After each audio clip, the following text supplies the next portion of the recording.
실패는 성공의 어머니다라는 말이 있습니다. 많이 실패해 본 사람은 그 실패를 통해 왜 내가 실패했는지에 대한 소중한 교훈들을 배울 수 있기 때문에 그 실패가 훗날 우리를 성공의 자리로 이끌어 줄 수 있기 때문입니다. 참 일리가 있는 말이지만 가끔은 이런 생각도 해봅니다. 실패하지 않고 성공으로 갈 수 있는 방법은 없는가 말이죠. 물론 실패가 성공의 어머니이긴 하지만 실패하면 그 순간은 너무나 아프고 뼈를 깎는 고통의 시간을 보내야 할 때도 있기 때문입니다. 실패를 두려워하는 것은 아니지만 그래도 우리가 실패를 피할 수 있는 길을 알고 있다면 그 길을 걸어가는 것이 100번 유익합니다. 그럼 어떻게 해야 우리가 실패의 쓰라린 아픔을 경험하지 않고도 성공의 자리로 갈 수 있을까요? 그것은 우리가 과거에 실패한 사람들로부터 교훈을 얻고 그 얻은 진리대로 살아가면 됩니다. 그래서 역사 공부가 중요한 것이죠. 역사는 과거 성공과 실패를 경험한 사람들의 이야기들로 가득합니다. 특히 실패한 사람들의 이야기는 셀 수 없을 정도로 많이 적혀 있죠. 그들은 그때 왜 인생의 실패를 경험했을까? 그것을 잘 파악하고 내 삶에 잘 적용하기만 하면 오늘 내 삶을 실패 없이 살아갈 수 있는 지혜를 얻을 수가 있습니다. 그런 의미에서 오늘 본문은 우리 인생이 험난한 굽이길로 돌아가지 않고 은혜의 길을 똑바로 걸어갈 수 있도록 소중한 지혜를 주고 있습니다. 그것을 에브라임의 실패를 통해 보여주고 있습니다. 에브라임은 북이스라엘에서 가장 강한 지파였습니다. 숫자로 보나 영토의 크기로 보나 군사적인 수준으로 보나 단연 이스라엘에서 1등 지파였죠. 하지만 구약의 역사를 볼 때 에브라임은 실패에 실패를 거듭했습니다. 사사기 1장에 보면 그 힘있던 지파가 자신에게 분배된 기업의 땅 하나조차 정복하지 못하는 모습이 나옵니다. 게다가 사사기 중반에 보면 비겁하게 전쟁에 참여하지 않으면서 입만 살아서 전쟁에서 돌아온 사사들을 비난합니다.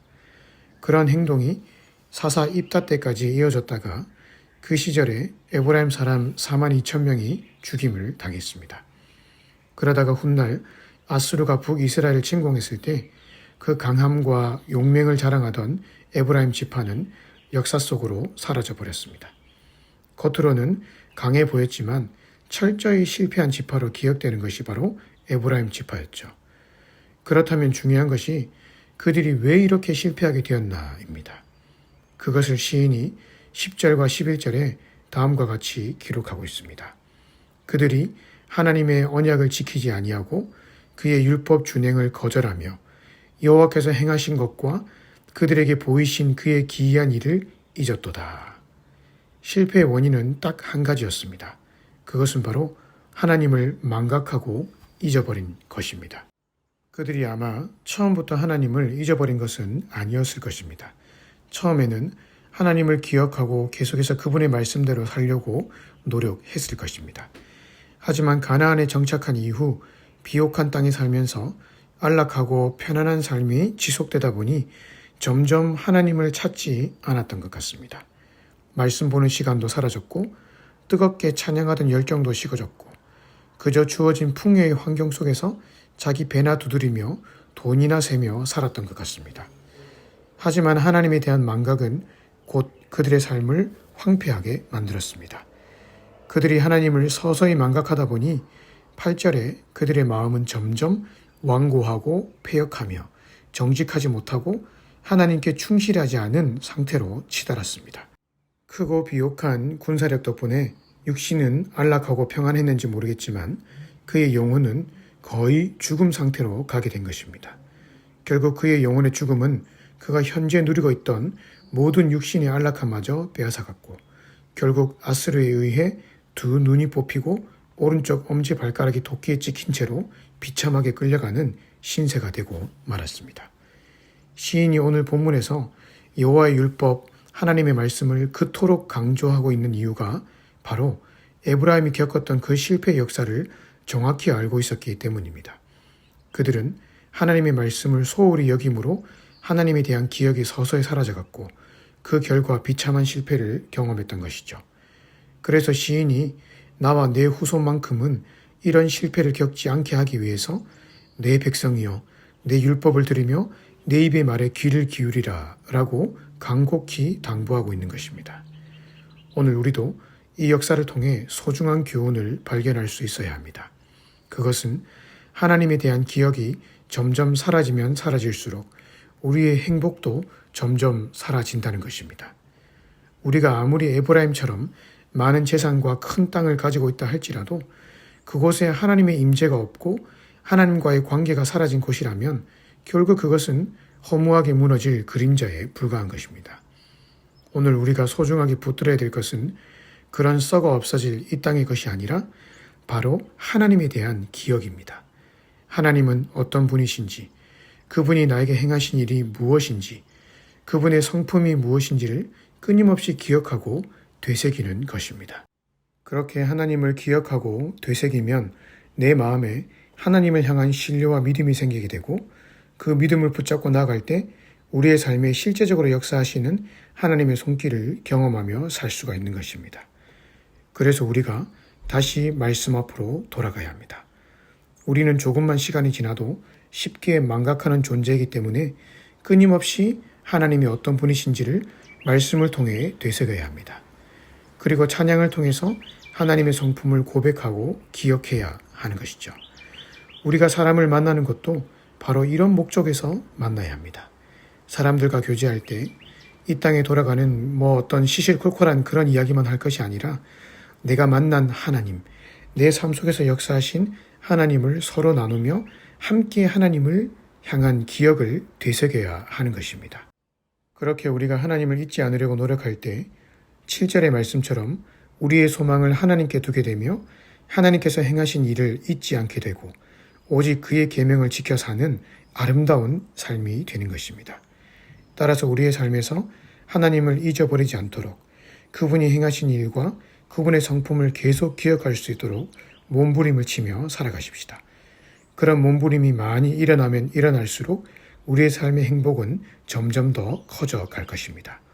오늘 하루도 하나님을 기억하고 하나님의 뜻에 합당한 삶을 살아가심으로 인해 행복과 승리의 길을 걸어가시기를 주님의 이름으로 축복합니다.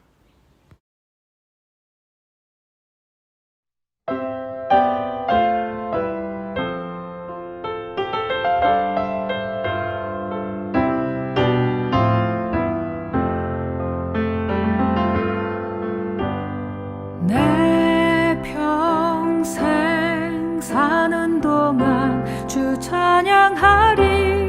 여호와 하나님 내 주를 찬양하리.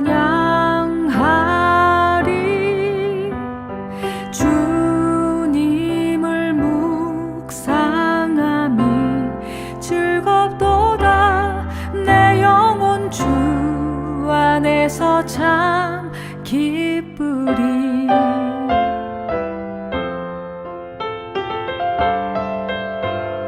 내 평생 사는 동안 주 찬양하리.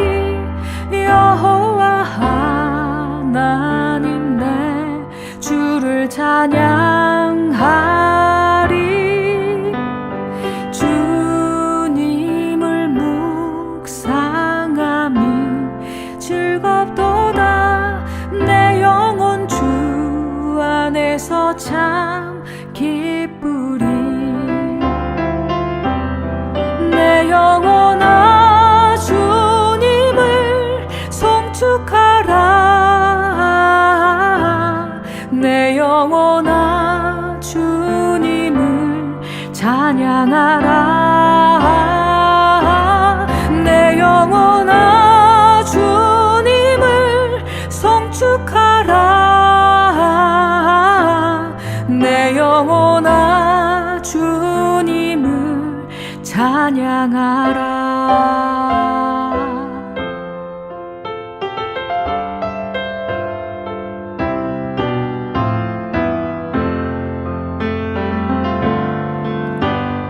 내 평생 사는 동안 주 찬양하리.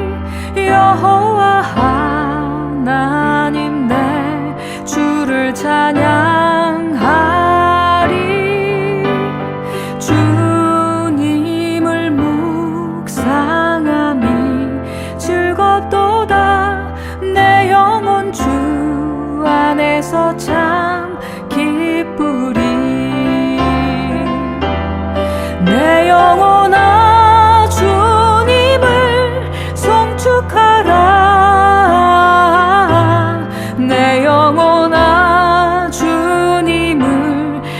찬양하라. 내 영혼아 주님을 송축하라.